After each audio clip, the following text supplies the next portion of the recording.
నమస్కారం న్యూస్ 9 టీవీకి స్వాగతం. ప్రాణాలు కాపాడాల్సిన వైద్యులే యమభటులైతే నమ్మకంతో ఆసుపత్రికి వెళ్లిన రోగికి నరకం చూపిస్తే వింటే వెన్ను జలధరించే గుండెల్ని పిండేసే అత్యంత దారుణమైన వివాదాస్పద ఘటన ఇది. కేవలం చెవి నొప్పి అని వెళ్లిన ఒక యువతికి ఏకంగా చెయ్యే కోసేశారు. అవును, మీరు వింటున్నది అక్షరాల నిజం. బీహార్ రాజధాని పాట్నాలో వైద్యుల నిర్లక్ష్యం ఒక నిండు జీవితాన్ని ఎలా చిదిమేసిందో చూస్తే మీ రక్తం మరగడం ఖాయం.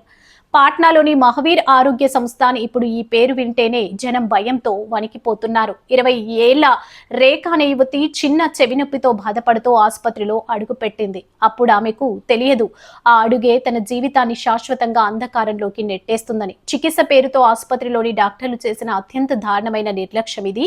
రేఖకు ఏకంగా తప్పుడు ఇంజెక్షన్ ఇచ్చారు. ఇంజెక్షన్ ఇచ్చిన క్షణాల్లోనే ఆమె చెయ్యి భయానకంగా ఆకుపచ్చ రంగులోకి మారింది.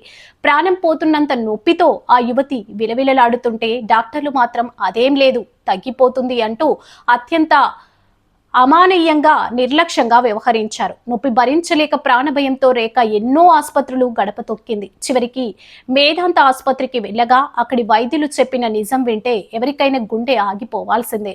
ఆ తప్పుడు ఇంజెక్షన్ వల్ల చేతిలో విషం లాంటి రియాక్షన్ జరిగిందని, ప్రాణాలతో ఉండాలంటే చెయ్యి తొలగించాల్సిందే అని తేల్చి చెప్పారు.